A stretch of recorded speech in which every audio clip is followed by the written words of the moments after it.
ओम शांति। आज हम बात कर रहे हैं 17 सितंबर 2025 की मुरली के सार पर। और इसकी शुरुआत होती है एक बहुत ही गहरे डायरेक्टिव से कि मीठे बच्चे, याद से सतोप्रधान बनने के साथ साथ पढ़ाई से कमाई जमा करनी है और पढ़ाई के समय बुद्धि इधर उधर ना भागे।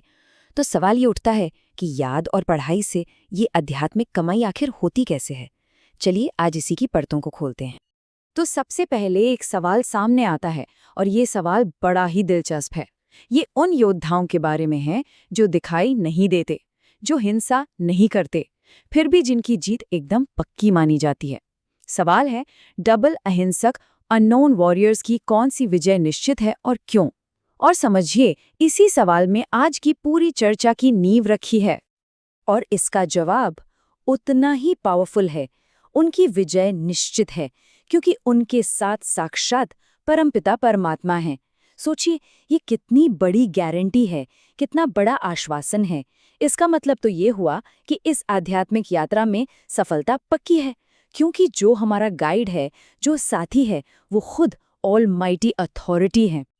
तो ये विजय की यात्रा आखिर शुरू कैसे होती है? इसकी जो बुनियाद है वो एक बहुत ही यूनिक पढ़ाई में है, और इस पढ़ाई के जो टीचर हैं वो भी उतने ही अनोखे हैं। तो पहला कदम है इस टीचर और इस पढ़ाई के नेचर को समझना। ये बात ही अपने आप में कितनी एक्स्ट्राऑर्डिनरी है, जरा सोचिए। यहाँ पर टीचर कोई इंसान नहीं, कोई देहधारी नहीं, बल्कि खुद निराकार परमपिता परमात्मा है, ज्ञान के सागर, जो डायरेक्टली आत्मा को पढ़ाते हैं। ये एक ऐसा रिश्ता है, ऐसा कनेक्शन है जो दुनिया की किसी भी पढ़ाई से बिल्कुल अलग है। और ये दिव्य मौका सिर्फ और सिर्फ इसी संगम युग में मिलता है।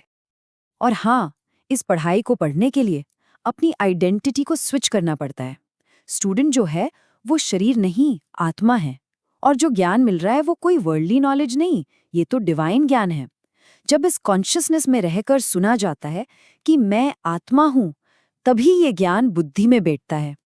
ठीक है, तो अब जब ये समझ आ गया कि टीचर कौन है और स्टूडेंट कौन है, तो अगला सवाल ये है कि ये कमाई ये होती कैसे है। ये कमाई है एक आध्यात्मिक खजाने की, पवित्रता की। और इसके लिए कुछ बहुत ही प्रैक्टिकल स्टेप्स बताए गए हैं। इसका प्रोसेस आप देखिए, कितना क्लियरली बताया गया है। पहला कदम, खुद को आत्मा समझना। दूसरा, उस एक पिता को याद करना। तीसरा, अपनी प्रोग्रेस को ट्रैक करने के लिए एक चार्ट बनाना, जैसे स्कूल में रजिस्टर होता है ना, बिल्कुल वैसे ही।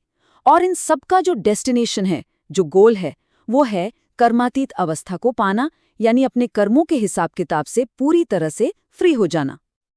और इस पूरी जर्नी का जो एसेंस है ना, वो एक महामंत्र में है, मन मना भव। मतलब अपने मन को मुझ एक में लगाओ। ये सिर्फ एक इंस्ट्रक्शन नहीं है, ये एक प्रॉमिस है। इसी याद के बल पर भविष्य की दुनिया की बादशाही या सॉवरेनिटी मिलती है। अब ये जो पर्सनल जर्नी है, ये असल में एक बहुत बड़े कॉस्मिक ड्रामा का हिस्सा है। तो इसे पूरी तरह समझने के लिए ये जानना बहुत ज़रूरी है कि हम टाइम के किस पॉइंट पर खड़े हैं और क्यों ये पढ़ाई इतनी इम्पोर्टेंट, इतनी ज़रूरी है इस समय पर। यहाँ देखिए, दोनों युगों में ज़मीन आसमान का फ़र्क है। एक तरफ है आज की दुनिया, कलयुग, जो पूरी तरह तमोप्रधान है, जहाँ नेचुरल डिजास्टर्स हैं, दुख है, हाहाकार है। और दूसरी तरफ है फ्यूचर की दुनिया, सतयुग, जो सतोप्रधान होगी, जहाँ सुख ही सुख है, शांति ही शांति है, जय जयकार है। आज भक्ति की जरूरत पड़ती है, लेकिन उस दुनिया में भक्ति की कोई जरूरत नहीं होगी। इससे पता चलता है कि दांव पर क्या लगा है। देखिए, दुनिया का जो हिस्ट्री एंड ज्योग्राफी है ना, वो एक साइकिल है। ये खुद को रिपीट करता है। सतयुग से शुरू होता है, फिर त्रेता, द्वापर और कलयुग से गुजरता है। और सबसे इम्पॉर्टेंट बात यह है कि हम अभी कलयुग के बिल्कुल अंत में और संगम युग में हैं। ये वो टाइम है जब भगवान खुद आके इस साइकिल को फिर से रीसेट करने का ज्ञान देते हैं, सतयुग की स्थापना के लिए। और ये पूरा ड्रामा हूबहू रिपीट होगा।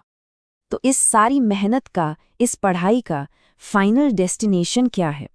आखिर वो दुनिया होगी कैसी? चलिए उस सतयुग की एक झलक देखते हैं। जरा इमेजिन कीजिए सतयुग की लाइफ को। वहां कोई अनटाइमली डेथ नहीं होती। यहाँ तक कि जो 5 एलिमेंट्स हैं, नेचर, वो भी प्योर होती है, सतोप्रधान। हीरे जवाहरात की खदानें भरी रहती हैं। टेक्नोलॉजी इतनी एडवांस्ड कि बस एक बटन दबाओ और विमान उड़ने लगते हैं। सब कुछ फुल प्रूफ। वहाँ हर कोई देवी देवता समान है जो कंप्लीट पीस और प्रॉस्पेरिटी में रहता है। अच्छा, तो उस दुनिया को पाने के लिए इस ज्ञान को सिर्फ सुनना नहीं, बल्कि लाइफ में प्रैक्टिस करना होगा। तो अब बात करते हैं उन की पॉइंट्स की जिन्हें हमें रोज प्रैक्टिस में लाना है। तो प्रैक्टिस के लिए जो मेन एसेंस है वो बहुत क्लियर है। पहला, मरजीवा बनना, मतलब इस पुरानी दुनिया और इस पुराने देह अभिमान से जीते जी मरना, इससे नाता तोड़ना।